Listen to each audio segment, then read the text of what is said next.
Good morning everyone and welcome to your favourite channel Life Shelf Academy. आज हम यहाँ पे सीयूईटी 2025 में आने वाले लॉजिकल रीजनिंग के कई टॉपिक्स देखेंगे।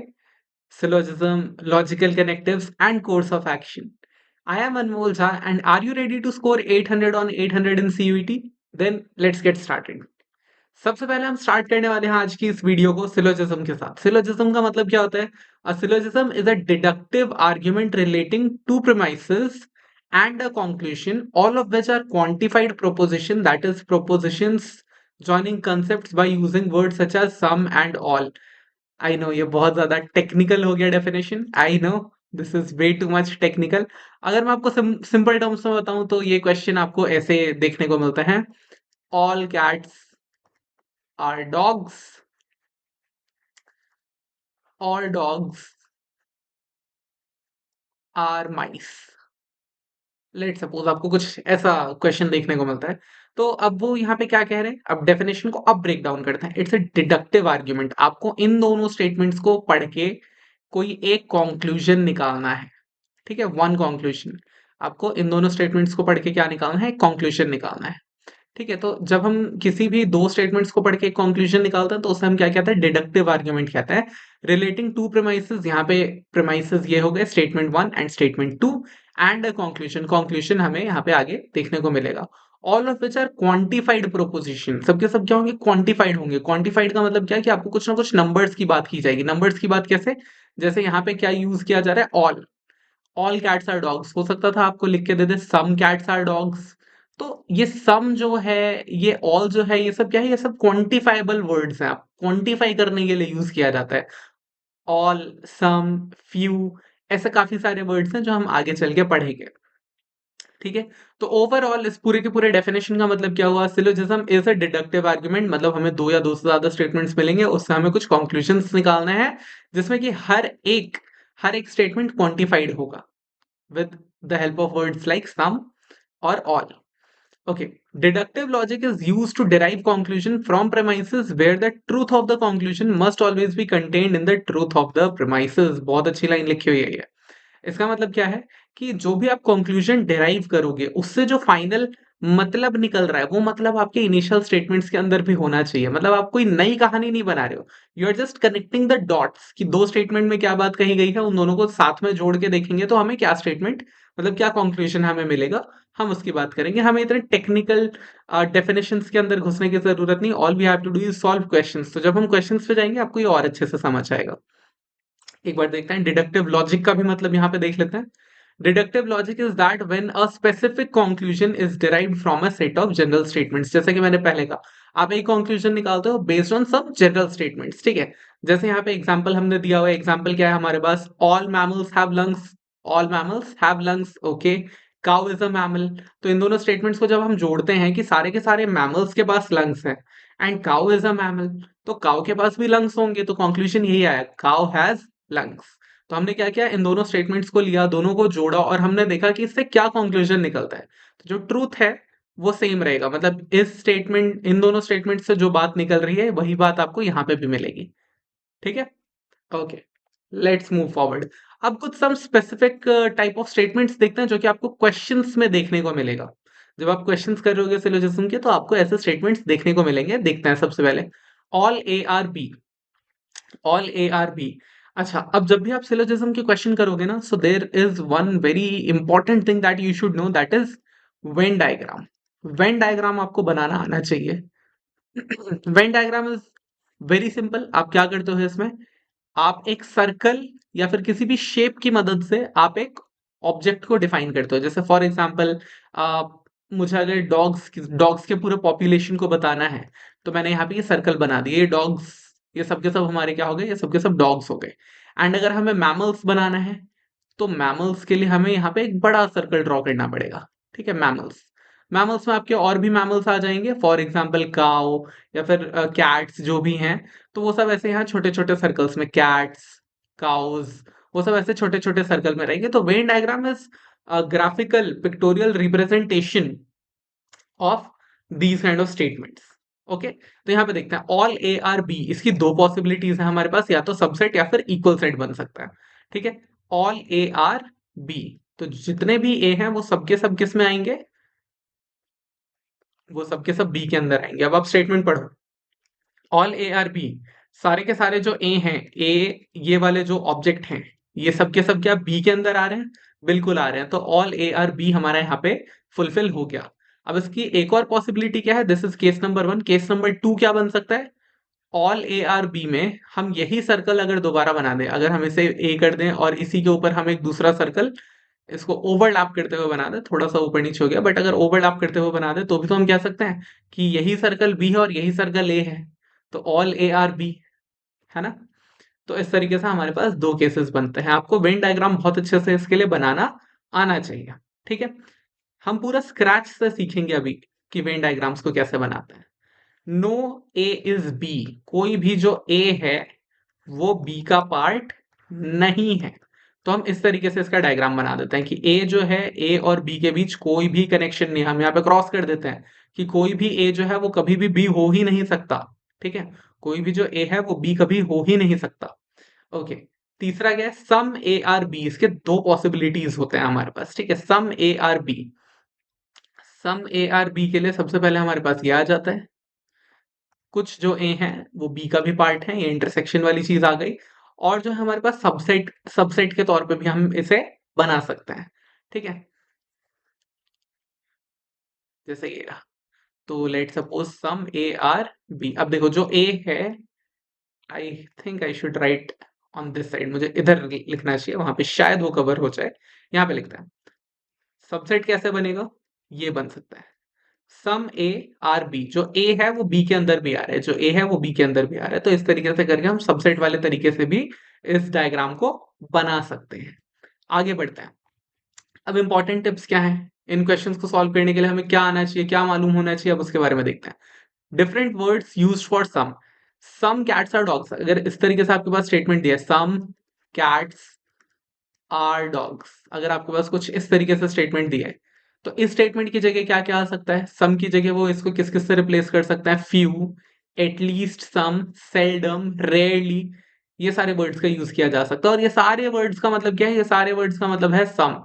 तो आपको इस चीज का ध्यान रखना है। और सम का मतलब क्या होगा? सम का मतलब होगा हम ऐसा डायग्राम बना देंगे, इंटरसेक्शन वाला डायग्राम हम यहाँ पे क्रिएट कर देंगे, जहाँ पे ए और बी, और ये बीच वाला जो पार्ट है, बीच वाला जो पार्ट है, इसको हम क्या बोलते हैं? इसको हम बोलते हैं इंटरसेक्शन। ठीक है, इंटरसेक्शन, इसका मतलब क्या होता है कि यहाँ पे ए और बी दोनों ही हैं।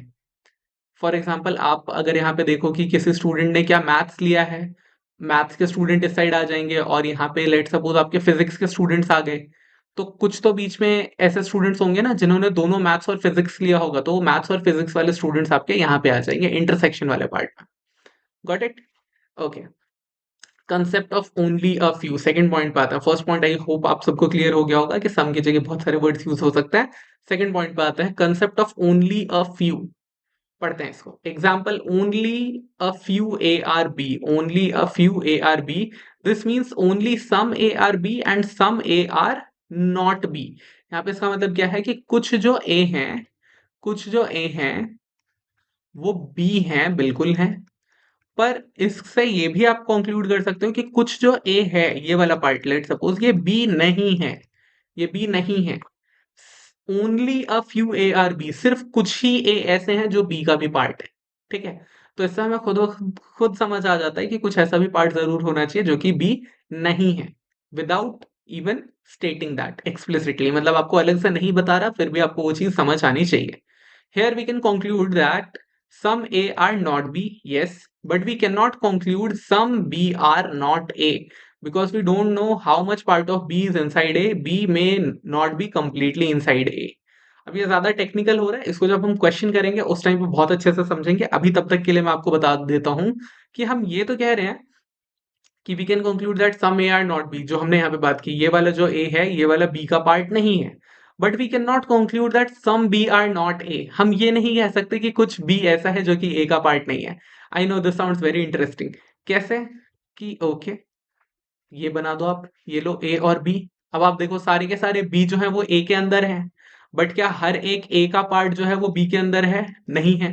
तो ए का कुछ ऐसा पार्ट हो सकता है, only a few A are B, that means कि कुछ यहाँ पे जो इंटरसेक्शन वाला पार्ट है वो तो दोनों में है, ए और बी में, बट कुछ एक ऐसा ए का पार्ट है जो कि बी के अंदर नहीं है। ठीक है, third point, concept of only B are A, this means all A are B and only B can touch with A and no one can touch with A. Yes, only B are A, बहुत interesting statement. Only B are A, इसका मतलब कि क्या हो सकता है, दोनों एक दूसरे के ऊपर ओवरलैप कर रहे हैं, ए और बी दोनों एक दूसरे के ऊपर ओवरलैप कर रहे हैं, और कोई भी जो सी है, सी इसको टच नहीं कर सकता, C can not touch A, because only B are A, सिर्फ जो बी है वो ही ए होंगे, दैट मीन्स सी कभी भी उसको टच नहीं कर सकता है। Got it? आगे चलते हैं। अब जो है क्वेश्चंस के लिए मैं आपको पहले से डायरेक्शंस दे देता हूँ कि आंसर आपको कैसे लिखना होगा। क्वेश्चन में कैसे आएंगे आपके पास ऑप्शंस? आपको जो है स्टेटमेंट्स दिए जाएंगे, स्टेटमेंट 1, स्टेटमेंट 2, स्टेटमेंट 3, ऐसे 3-4 आपको स्टेटमेंट्स दिए जाएंगे। जनरली क्वेश्चन में 2-3 स्टेटमेंट्स होता है, 4 मान लेते हैं आपको स्टेटमेंट्स दिए गए, फिर आपको कंक्लूजन 1, कंक्लूजन 2, ऐसे 2-3 कंक्लूजन दिए जाएंगे। ठीक है? उसके बाद आपके सामने ऐसे ऑप्शन आएगा, टिक ए इफ ओनली कंक्लूजन 1 फॉलोज, कि आपने सब कुछ पढ़ा, सारे स्टेटमेंट्स पढ़े और उसके बाद सिर्फ और सिर्फ कंक्लूजन 1 जो है वो सही है, तो आप ए को टिक करोगे। इफ ओनली कंक्लूजन 2 फॉलोज, तो आप किसे, बी को टिक करोगे। इफ आइदर 1 और 2 फॉलोज, या तो 1 होगा नहीं तो 2 होगा, तो आप किसे टिक करोगे, सी को। नाइदर 1 और 2, दोनों में से कोई भी फॉलो नहीं कर रहा, तो आप किसे टिक करोगे, डी को। और अगर दोनों के दोनों फॉलो करते हैं तो आप किसे टिक करोगे, ई को। तो इस तरीके से आपको जो है इन क्वेश्चंस को आंसर करना होता है। आगे, अब यहां से हम फाइनली क्वेश्चन स्टार्ट करते हैं। मैं पहले ही एक चीज बहुत ज्यादा कॉन्फिडेंस के साथ आपको कह सकता हूं कि सिलोजिज्म के क्वेश्चंस इजी होते हैं, दीज आर वेरी इजी। आपको बहुत जल्दी से आप इन क्वेश्चंस को करके निकल सकते हो। आप अभी ये पूरी की पूरी वीडियो देखो एंड यू विल अंडरस्टैंड कि मैंने क्यों स्टार्टिंग में ही लिख दिया है, these questions are very easy. सबसे पहले फर्स्ट स्टेटमेंट हमारे पास क्या है, some boys are students. Some वाला स्टेटमेंट आते ही हम इंटरसेक्शन वाला ग्राफ बनाएंगे, हमने बना दिया इंटरसेक्शन वाला Venn diagram. Some boys are students, some boys are students कौन से हैं, वो ये इंटरसेक्शन वाले पार्ट की बात हो रही है। All right, all students are tall. तो स्टूडेंट्स ये जो हैं, सबके सब ये स्टूडेंट्स क्या हैं, ये सबके सब स्टूडेंट्स हमारे टॉल हैं। तो हम ऐसे एक ग्राफ बना लेते हैं, ये आ गया हमारे पास टॉल। ठीक है, ये हमारे पास आ गया था बॉयज, बॉयज बीच में हमारे पास स्टूडेंट्स, और ये हमारे पास टॉल। तो ऑल स्टूडेंट्स, तो आप देखो मैंने यहाँ पे कैसे कैसे सर्कल बनाया कि ये स्टूडेंट्स वाले सर्कल को टच करते हुए है, बिकॉज आई डोंट नो कि बॉयज के बारे में कुछ अलग से नहीं लिखा, तो मैं कुछ अज्यूम नहीं करना चाहता, तो यहां से हम टच करते हुए निकल आए। ठीक है, अब देखते हैं, कंक्लूजन्स पढ़ते हैं फटाफट से। सम बॉयज आर टॉल, क्या कुछ बॉयज जो है वो टॉल हैं? बिल्कुल। जो बॉयज यहाँ स्टूडेंट हैं वो बॉयज टॉल भी हैं। जो बॉयज जो हैं हमारे, वो स्टूडेंट का पार्ट हैं, वो टॉल का भी पार्ट है, बिल्कुल है। तो conclusion 1 is true, conclusion 1 is absolutely true. Second, all boys are tall, क्या सारे के सारे बॉयज टॉल हैं? क्या सारे के सारे बॉयज टॉल हैं? आप देखो यहाँ पे ये सब जो है, क्या ये टॉल के अंदर आ रहे हैं? नहीं आ रहे हैं, that means second conclusion does not follow. तो हम यहाँ पे आंसर में टिक करेंगे, ओनली कंक्लूजन 1 फॉलोज। ठीक है, तो हम ए को टिक कर देंगे और हम आगे बढ़ जाएंगे। सेकंड क्वेश्चन को देखते हैं आप। सम बुक्स आर पेन, सम का स्टेटमेंट आते ही कौन सा बनेगा, हमें इंटरसेक्शन का डायग्राम बना देना है, बना देते हैं। ऑल राइट, सम बुक्स का सेट ये रहा, some books are pen, pen का सेट ये रहा, some books are pen. Some pens, some pens are pencil, wow amazing, some pens are pencil. अब आप देखो, अब आप यहाँ पे सोच सकते हो कि बहुत सारे और भी तो पॉसिबिलिटीज थे, हम ऐसे बना लेते, हम ऐसे बना लेते, books, all right, pen, okay, और हम ऐसे बना लेते हैं। क्या दिक्कत थी ऐसे बनाने में? सोचो आप एक सेकंड, क्या दिक्कत थी ऐसे बनाने में? ऐसे बनाने में प्रॉब्लम ये थी क्योंकि क्वेश्चन ने कहीं पे भी आपको अलग से एक्सप्लिसिटली ये बात नहीं बोली है कि क्या पेन और बुक्स का कोई रिलेशन है। कहीं पे भी क्वेश्चन में नहीं बोला गया, बट आप जैसे ही ये डायग्राम बनाओगे तो आप ये वाला पार्ट देखो, ये वाला पार्ट क्या आ जाएगा, बुक्स और पेंसिल का सीधे सीधा आपने खुद से एक रिलेशन अज्यूम कर लिया, तो हम इसलिए ये वाला डायग्राम नहीं बनाएंगे, ये वाला डायग्राम गलत है, हम इस वाले डायग्राम के साथ स्टिक करेंगे। ठीक है, आप देखते हैं, some pen are book, some pen are book, क्या कुछ पेन जो है वो बुक का पार्ट है? बिल्कुल है, ट्रू कर दो। Some pencil are pen, some pencil are pen, बिल्कुल है, ट्रू कर दो, ट्रू कर दो इसको भी। अच्छा, अब यहाँ पे ना, अभी तो हो गए बहुत इजी इजी क्वेश्चंस, बहुत सिंपल क्वेश्चंस हो गए। यहाँ पे आगे चल के ना आपको पॉसिबिलिटी वाले क्वेश्चंस देखने को मिलेंगे। और जब ये पॉसिबिलिटी के क्वेश्चन आएंगे तब चीजें बहुत ज्यादा इंटरेस्टिंग हो जाएंगी, और तब हमें ऐसे डायग्राम्स को और अच्छे से इंटरप्रेट करना हम सीखेंगे। अभी मैं उसके ऊपर लेके नहीं जा रहा, but later in the video will do some questions based on possibilities, and you should also practice these questions. पहले बेसिक्स से हम स्टार्ट करते हैं एंड देन हम पॉसिबिलिटी वाले क्वेश्चंस पे चलेंगे। ओके, आई होप यहाँ तक आपको सब कुछ समझ आया होगा। स्टार्ट बहुत टेक्निकल था, उसके बाद हम आए एंड हमने क्वेश्चंस को सॉल्व करना चालू किया। थर्ड थर्ड हम देखते हैं, थर्ड क्वेश्चन हमारे पास क्या है। Some water are tea, again some. तो सम आते ही हम क्या बना देंगे, हम ये इंटरसेक्शन वाला डायग्राम बना देंगे। Some water are tea, some water are tea, very good, ये वाला पार्ट। ठीक है, एंड इसके बाद क्या है, no tea, no tea are coffee. तो टी और कॉफी का यहाँ कोई भी रिलेशन नहीं है, no tea are coffee, all right, no tea are coffee. Okay, तो हमने दोनों के दोनों बना दिया। अब देखते हैं। अच्छा, यहाँ पे आप इस चीज को भी ध्यान रखना, हर एक स्टेटमेंट के साथ आपका एक ना एक वेन डायग्राम जरूर बनना चाहिए। जब आप एक कभी कभी ऐसा हो जाता है कि आप स्टेटमेंट पढ़ते हैं एंड यू थिंक कि इसका तो कोई वेन डायग्राम ही नहीं बनेगा। ऐसा कभी नहीं होगा, वेन डायग्राम उसका बनेगा। तो आपको हमेशा वेन डायग्राम को बनाना है। आगे अब कंक्लूजन देखते हैं। सम वाटर आर टी, क्या हम ये कह सकते हैं some water are tea? Yes, ये वाला पार्ट जो है सम वाटर आर टी बिल्कुल है। नो वाटर इज कॉफी, क्या हम ये कह सकते हैं कि कोई भी जो वाटर है वो कॉफी नहीं है?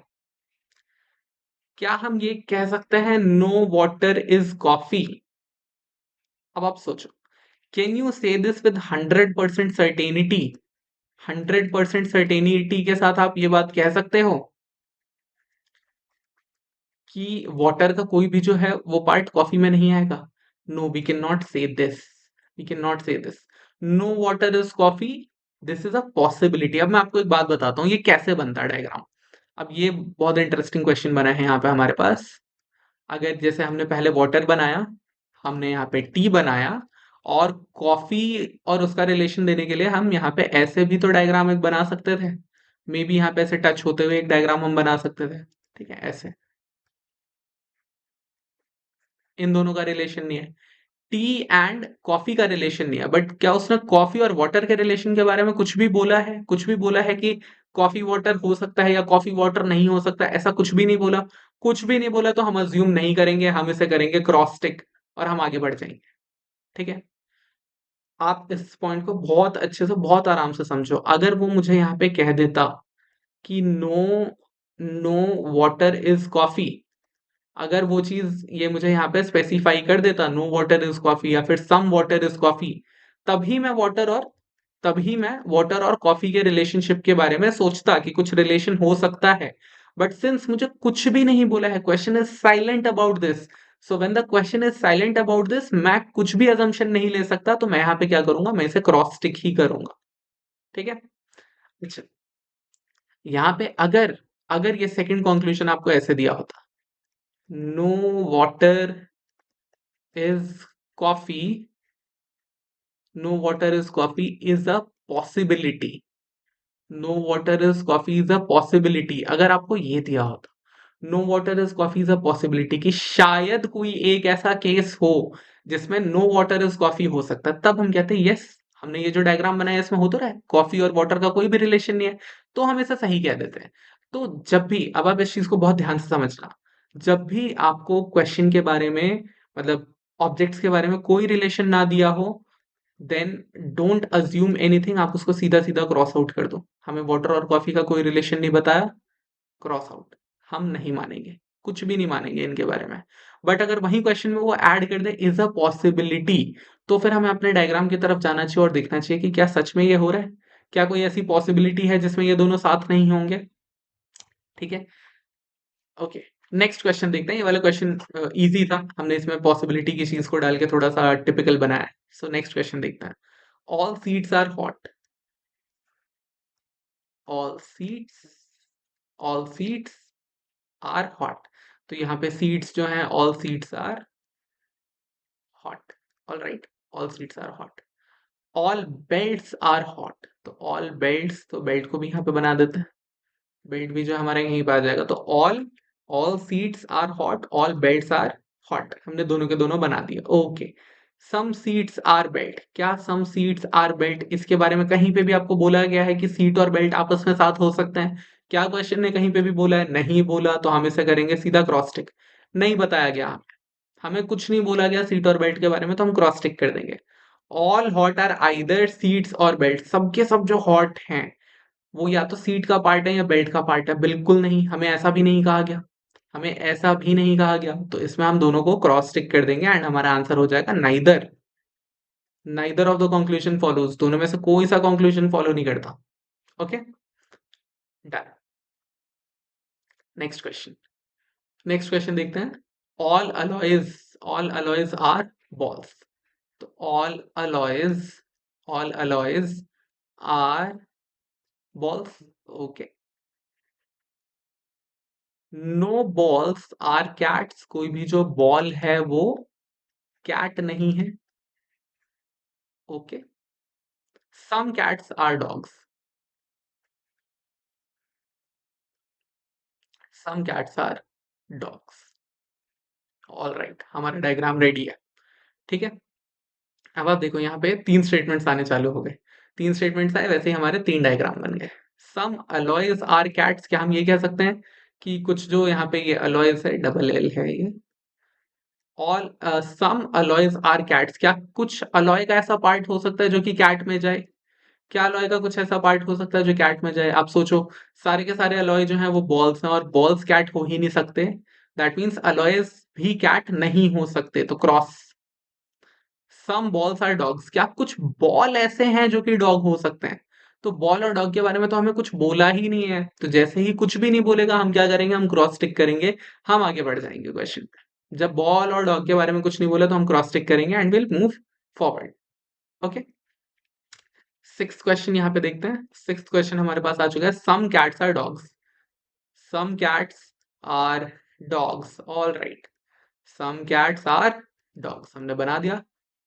सम कैट्स आर डॉग्स, ये रहा हमारे पास, यस। और डॉग्स आर टाइगर्स, और डॉग्स आर टाइगर्स, तो सारे के सारे जो डॉग्स हैं हमारे, मैं यहाँ पे अज्यूम नहीं करना चाहता, वेट अ सेकंड, सारे के सारे जो डॉग्स हैं हमारे, वो सारे के सारे all dogs are tigers, all dogs are tigers.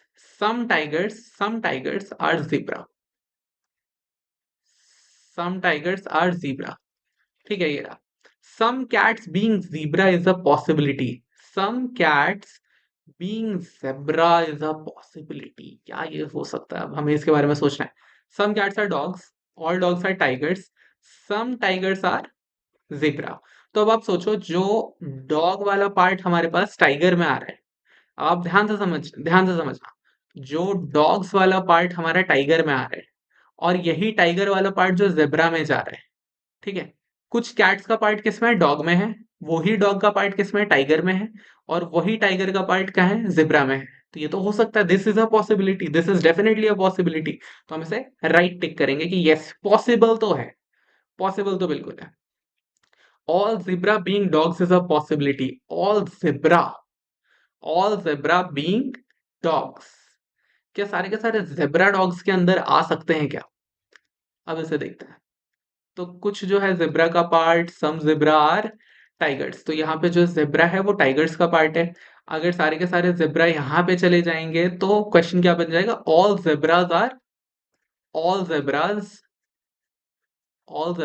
Are tigers हो जाएगा।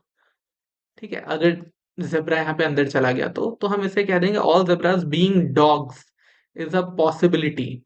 हम्म, all zebra being dogs is a possibility. तो ऑल ज़ेब्रा, अगर सारे के सारे ज़ेब्रा को मैं इसमें बना दूं, ड्रॉ कर दूं यहाँ पे, तो ये मैंने ज़ेब्रा बना दिया। ठीक है, अब मैं स्टेटमेंट्स चेक करूंगा एक बारी। Some cats are dogs, yes some cats are dogs. All dogs are tigers, yes all dogs are tigers बिल्कुल हैं। Some tigers are zebra, some tigers are zebra, yes this is also a possibility.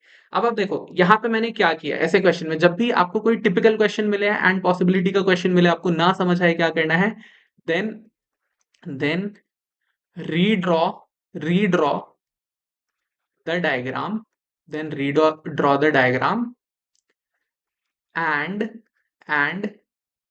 check whether check whether all the all the statements are being followed. All the statements are being followed.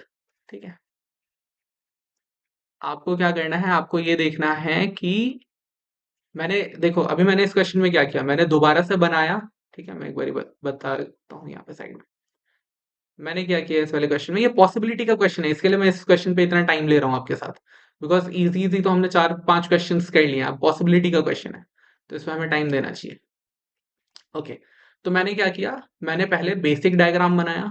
ठीक है, basic diagram बनाया, फिर मैंने फिर मैंने उसके अंदर change किया एंड आई सॉ कि कहीं कोई रूल वायलेट हो रहा है कि नहीं हो रहा। अगर रूल वायलेट नहीं हो रहा that means we are good to go.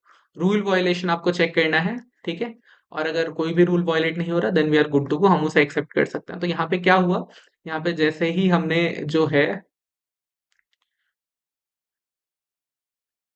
Yes, let me draw this once again for you।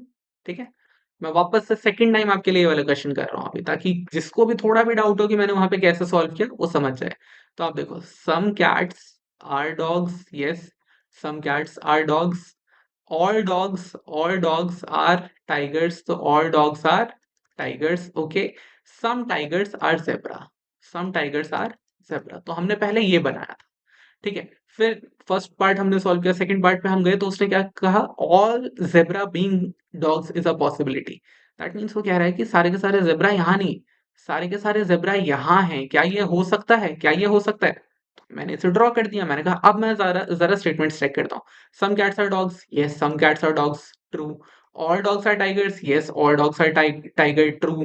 Some tigers are zebra, some tigers, tigers का क्या कुछ पार्ट यहाँ पे आ रहा है जेब्रा में, बिल्कुल आ रहा है। तो मतलब तीनों की तीनों स्टेटमेंट अभी भी सच हैं, जब मैंने नया वाला डायग्राम बना दिया तब भी कोई रूल वायलेट नहीं हो रहा, that means it is true. हम इसे राइट टिक करेंगे एंड आगे बढ़ जाएंगे यहाँ पे।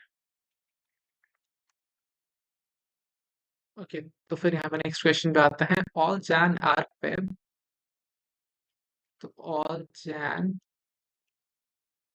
Are Feb, okay, no Feb, no Feb is March, okay, all March are April, all right, some Feb are June, तो some Feb are June, some Feb are June अगर मैं यहाँ पे ले लूँ तो मेरा बन जाएगा।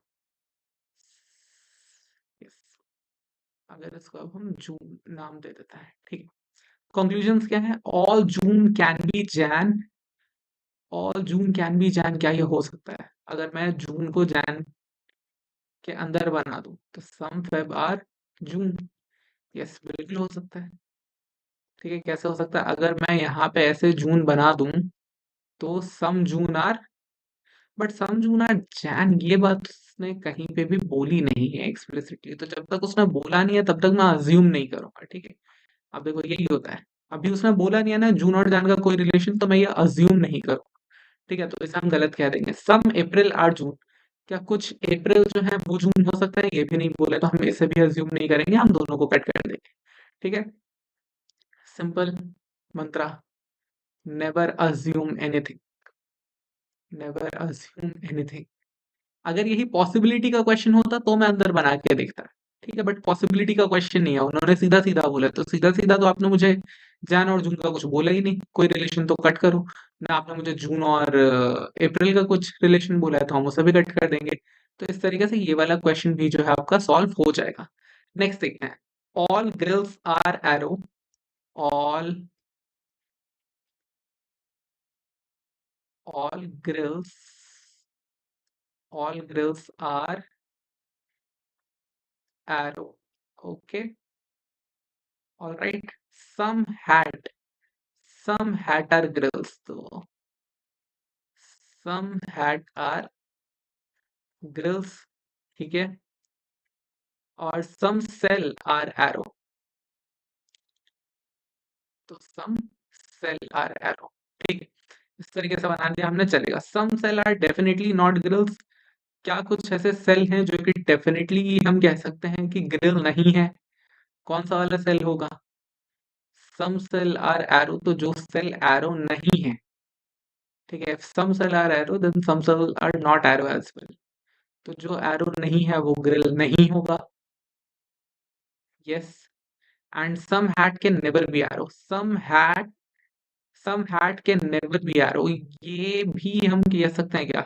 हैट और एरो का कुछ बताया नहीं है तो हम इसे क्रॉस कर देंगे यहाँ पे, ठीक है। Next, last question, some city are not pardon. Some city, अगर ये पूरे को मैं सिटी बनाता हूं तो सिटी का कुछ एक पार्ट जो है it's not pardon. Okay, city का कुछ एक पार्ट जो है that is not pardon, and all pardon are metro. ओके, ये ले लेते हैं, ठीक है। सम सिटी आर मेट्रो, क्या कुछ सिटी मेट्रो है? हमें कुछ बोला नहीं है, क्रॉस कर देंगे। All city being metro is a possibility, all city being metro is a possibility. Yes, अगर मैं ऐसे बना दूं सिटी को यहाँ पे, सिटी का कुछ पार्ट जो है वो पार्डन ना रहे, still yes this is a possibility, ये पॉसिबल है। तो इसमें सेकंड वाला फॉलो करेगा। अब नेक्स्ट टाइप ऑफ क्वेश्चन पे चलता है। नेक्स्ट टाइप ऑफ क्वेश्चन हमारे पास क्या है? लॉजिकल कनेक्टिव्स, ठीक है। Logical connectives also known as logical operators और logical symbols are fundamental tools used in propositional logic and predicate logic to combine or manipulate logical statements. They allow us to create compound statements by connecting simpler statements or modifying their truth values. ये क्या होता है कि हमारे पास कुछ logical operators होते हैं जिन्हें हम यूज करते हैं दो स्टेटमेंट्स को मिलाने के लिए, और उन दोनों को मिलाने के बाद हमें एक नया स्टेटमेंट मिलता है, ठीक है। तो उससे उसी को हम यहाँ पे कह रहे हैं कंपाउंड स्टेटमेंट बनाने के लिए या फिर सिंपल स्टेटमेंट्स को बस जोड़ने के लिए, ठीक है। इसके देखते हैं कुछ कॉमन जो हमारे पास लॉजिकल कनेक्टिव्स हैं वो क्या क्या है? Conjunction and denoted by the symbol or the word and. It represents the logical operation that is true only when both of its operands are true. Let's say Bumrah and, let me make the symbol, Bumrah and Shami are fast bowlers. तो ये चीज कब true होगी? ये चीज सिर्फ तब true हो सकती है जब बुमराह भी एक बॉलर हो और शामी भी एक बॉलर हो, दोनों फास्ट बॉलर हो, तभी एंड वाला जो है हम ऑपरेटर यूज कर सकते हैं। In the statement A and B, both A and B must be true for the entire statement to be true. तो अगर मैं ये कहता हूँ Bumrah and Shami are fast bowlers, और अगर बुमराह नहीं होंगे तो पूरा का पूरा स्टेटमेंट क्या हो जाएगा? फॉल्स हो जाएगा। दिस जंक्शन या फिर और डिनोटेड बाय दिस सिंबल और द वर्ड और, it represents the logical operation that is true when at least one of its operands is true. जैसे बुमराह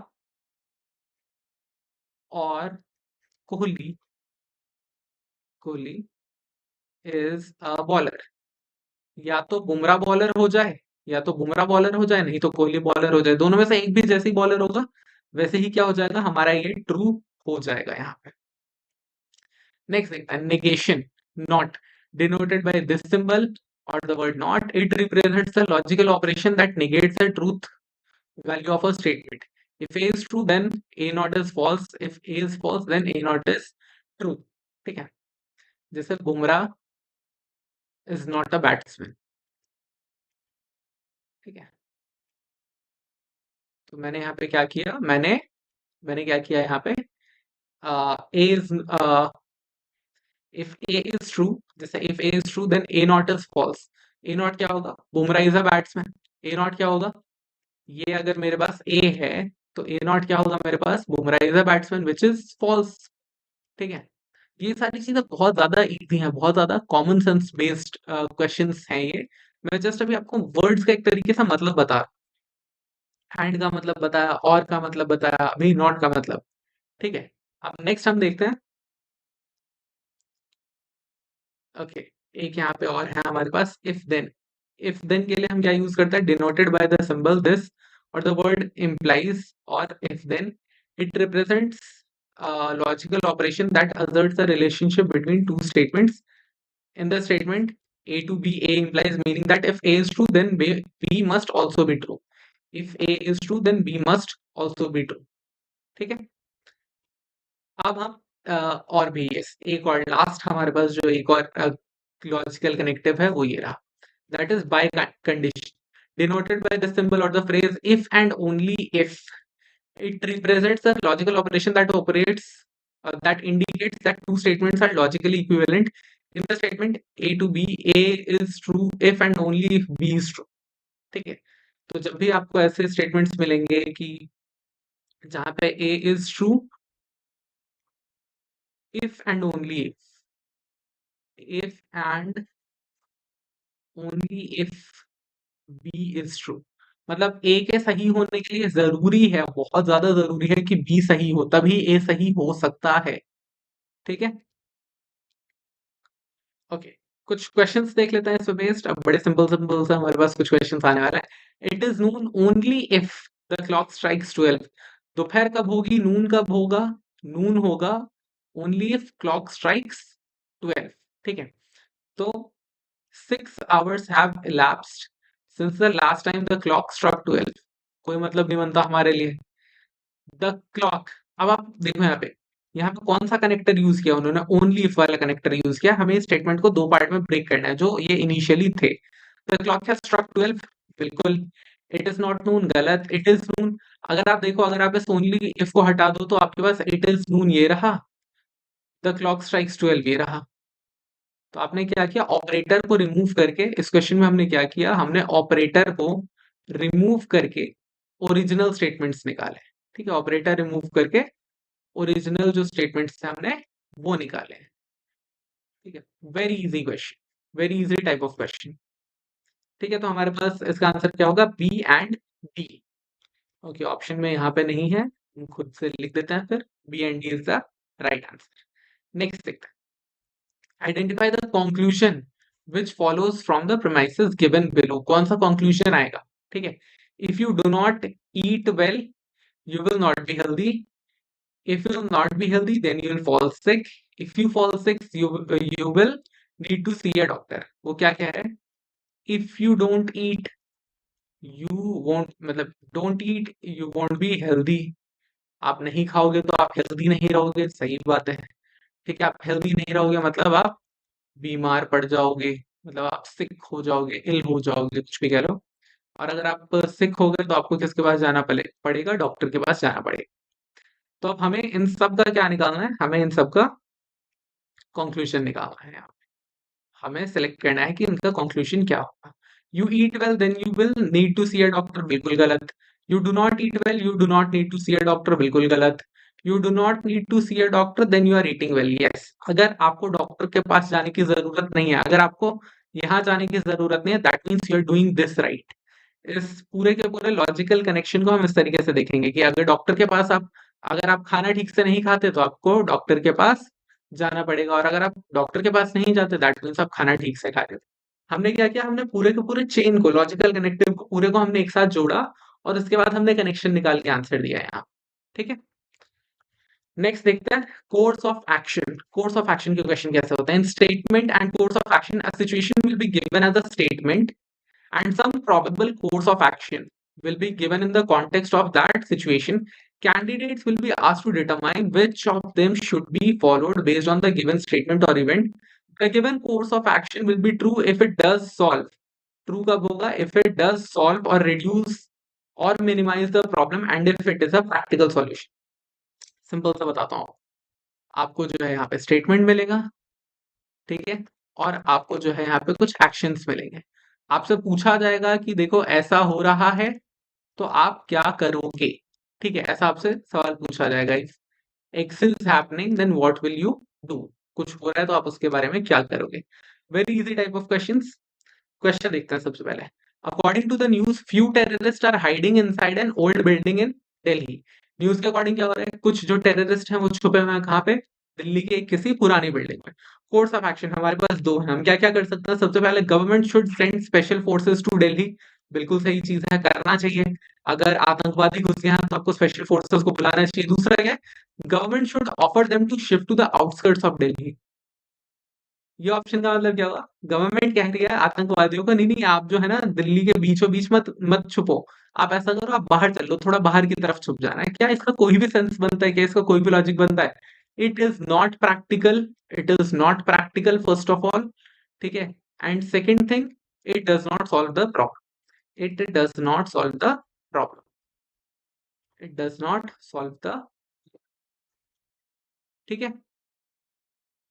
तो इसके लिए जो है हम फर्स्ट वाले को सेलेक्ट कर लेंगे as our course of action. Next question. Studies have shown that spending too much time on your phone is bad for your focus and mental health. अगर आप बहुत ज्यादा टाइम अपने फोन पे बिता रहे हो then it's bad for your focus and mental health, ठीक है। तो अब देखते हैं, most of the push notification should be turned off. अभी आप क्वेश्चन समझो कि you are spending too much time on phone, spending too much time on phone, ठीक है, spending too much time on phone, इससे क्या हो रहा है? It's bad for focus and mental health, ठीक है। ये हमारी सिचुएशन है। अब इस सबको सॉल्व करने के लिए वो क्या कह रहा है? Most of the push notification should be turned of. जो नोटिफिकेशन आते हैं आपके फोन पे वो कह रहे हैं आप उसको ऑफ कर दो। क्या इससे हम कम टाइम स्पेंड करेंगे फोन पे? बिल्कुल सही। अगर नोटिफिकेशन ऑफ रहेगा तो हम फोन को कम बार खोलेंगे, फोन कम वाइब्रेट होगा, ठीक है। या फिर फोन कम रिंग होगा तो हम फोन को कम खोलेंगे, तो इससे क्या होगा? हमारा स्क्रीन टाइम कम हो जाएगा, और स्क्रीन टाइम कम होते ही हमारा फोकस एंड मेंटल हेल्थ ठीक होने लगेगा। चलिए ठीक है, बिल्कुल सही आंसर है ये। नीचे देखते हैं, one should get a real alarm clock and avoid taking the mobiles to bed. अब देखो यहाँ पे वो क्या कह रहे हैं कि यहाँ पे मतलब इसका मतलब क्या बन रहा है, तात्पर्य क्या बन रहा है? People take their phone to bed, ठीक है। वो कह रहा है कि आपको एक रियल अलार्म क्लॉक ले लेना चाहिए और अपने फोन को लेके नहीं जाना चाहिए, क्योंकि बहुत बार ऐसा होता है कि आप अपने फोन को लेके जाते हो और सोने की बजाय, अलार्म लगाने की वजह से आप लेके जाते हो और सोने की बजाय आप क्या करने लगते हो? फोन को स्क्रॉल करने लगते हो, ठीक है। तो कहीं ना कहीं आई थिंक कि ये भी आंसर जो है ये ठीक है, क्योंकि if I want to reduce time then I will buy a simple alarm clock, उससे भी तो कहीं ना कहीं मेरा टाइम रिड्यूस हो ही रहा है। So I think this is also true. Next देखते हैं, severe drought is reported to have set in several parts of the country। severe drought मतलब भारी सूखा पड़ गया है देश में, कई हिस्सों में बहुत ज्यादा सूखा पड़ गया है। तो अब सरकार को क्या करना चाहिए, ठीक है। अब मतलब क्या होना चाहिए, कोर्स ऑफ एक्शन क्या होना चाहिए? Government should immediately make arrangement for providing financial assistance to those affected। सरकार को जल्दी से क्या करना चाहिए? अरेंजमेंट करनी चाहिए, क्या करने की? फाइनेंशियल असिस्टेंस पहुंचाने की उनको जो अफेक्टेड है। अब आप एक बात बताओ, क्या ऐसे टाइम में जब ड्रॉट है तो फाइनेंशियल असिस्टेंस से क्या होगा? ठीक है, जब सूखा पड़ गया है तो आप पैसे देके वहां पे उस टाइम पे क्या करोगे? ठीक है, सूखा पड़ गया है, लोगों को खाने की कमी होगी, लोगों के पास काम की कमी होगी, तो आपने पैसे देके क्या करोगे? Food, water, and fodder should be immediately sent to all those areas to save the people and cattle। Yes, exactly। पैसे दोगे एंड यू विल अज्यूम कि वो जाके खुद से कहीं से सामान खरीद ले, ठीक है। बट जब सूखा पड़ा है तो उसे सामान ही नहीं मिलेगा ना, तो इट्स बेटर कि आप उसको डायरेक्टली सामान दे दो, पैसे देके क्या करोगे? तो it's better to give them food, water and fodder, ठीक है। Okay, next one. Most of those who study in premier engineering colleges in India migrate to developed nation for better prospects in their professional pursuits। बहुत सारे लोग जो premiere मतलब बड़े बड़े college में, बड़े बड़े इंजीनियरिंग कॉलेज में पढ़ते हैं इंडिया में, वो माइग्रेट कर जाता है। माइग्रेट का मतलब एक जगह से दूसरी जगह चले जाना। कहाँ चले जाते हैं वो चले जाते हैं डेवलप्ड नेशन में। किस चीज के लिए? बेटर प्रोस्पेक्ट, कि उनके जॉब उन्हें वहां पे ज्यादा अच्छी मिलेगी, इसके लिए वो विदेश चले जाते हैं, ठीक है। तो कोर्स ऑफ एक्शन क्या है? All the students joining these colleges should be asked to sign a bond। अच्छा, at the time of admission to effect that they will remain in India for at least 10 years after they complete education। अच्छा, तो ये course of action क्या कह रहा है कि students को आप बोलो टू साइन अ बॉन्ड, ठीक है, to sign a 10 year bond की, अगर आप इस कॉलेज से पढ़ रहे हो इंडिया में तो आप जो है 10 साल तक इंडिया में ही काम करोगे। ठीक है, ये कहा जा रहा है। क्या ये कर सकती है सरकार? क्या ये कर सकती है? नहीं कर सकती। क्यों नहीं कर सकती?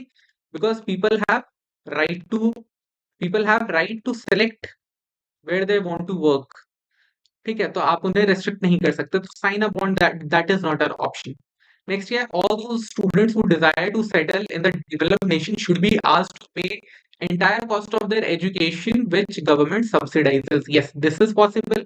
आप कह दो कि अगर आप इंडिया में काम नहीं कर रहे हो तो आप ऐसा करो कि जो भी खर्चा सरकार ने आपकी पढ़ाई के लिए किया है, जैसे आईआईटी कॉलेजेस में फीस देती है सरकार अपनी जेब से और बच्चे पढ़ते हैं, तो आप जो है हमें हमारी पूरी फीस दे दो।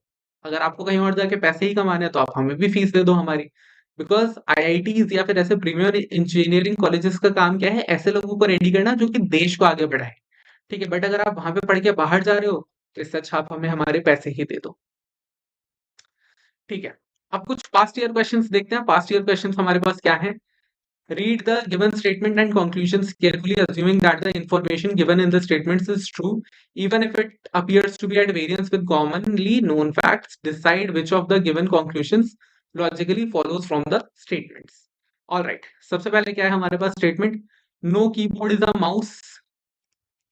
No keyboard is a mouse. Okay. All mouses are computers. All computers are laptops. Okay, कुछ कुछ ऐसा हमारे पास डायग्राम रेडी है। Conclusion, all mouses are laptops. क्या सारे के सारे माउस जो हैं हमारे, सारे के सारे ये जो माउस हैं, ये जो सारे के सारे माउस हैं, क्या ये लैपटॉप के अंदर आ रहे हैं? बिल्कुल आ रहे हैं। All computers can never B keyboards. सारे के सारे जो कंप्यूटर हैं वो कभी भी कीबोर्ड नहीं हो सकते। बिल्कुल सही बात है, क्योंकि कंप्यूटर का ये वाला जो पार्ट है, ये वाला जो पार्ट है, ये कभी भी कीबोर्ड नहीं हो सकता। तो सारे के सारे कंप्यूटर कभी भी कीबोर्ड नहीं हो सकते। बिल्कुल सही, तो both conclusion follows, D is the answer. Next एक और क्वेश्चन देखते हैं, एक और past year question. Past year questions 2024 के हम लेके आते हैं, जिससे कि आपको आइडिया लग जाए कि आपने पूरा वीडियो देखा, आपने बहुत सारे क्वेश्चंस देखे, प्रैक्टिस किए हैं साथ में, तो क्या आप पेपर के क्वेश्चन सॉल्व कर पा रहे हो। ठीक है, तो नेक्स्ट क्वेश्चन देखते हैं। Take the given statements to be true, even if they seem to be at variance with commonly known facts. Then decide which of the given conclusions logically follow the given statement. ठीक है, 0% chairs are table। 0%, 0% का मतलब क्या होता है? No. 0% chair are table. 0% chair are table. कोई भी जो चेयर है वो टेबल नहीं है। All computers are chairs. एक सेकंड, अगर हम इसे चेयर्स बना देते हैं, then all computers, yes, all computers are chairs. ठीक है, some books are tables. Some books are tables, ये जो है हमने बना दिया। ठीक, not a single table is a computer. क्या एक भी टेबल जो है वो कंप्यूटर नहीं है? क्या एक भी जो टेबल है वो कंप्यूटर नहीं है? हमें ये समझने की जरूरत है। बिल्कुल नहीं है। अगर टेबल जो है वो चेयर ही नहीं हो सकता तो कंप्यूटर कैसे होगा? हो ही नहीं सकता। बिल्कुल सही बात है। Some books are not chairs. Some books, books का जो ये वाला पार्ट है, ये वाला पार्ट जो है ये चेयर नहीं है। बट चेयर और बुक्स का हमें कोई रिलेशन ही नहीं बोला, तो हम इसे क्रॉस कर देंगे। ओनली कंक्लूजन वन फॉलोज, क्योंकि बुक्स और चेयर्स का हमें उसमें कोई रिलेशन बोला नहीं। ठीक है, thank you so much for watching this video. Keep watching LifeShelp Academy courses if you want to get into a top tier college. Do contact us on the number given below. Thank you.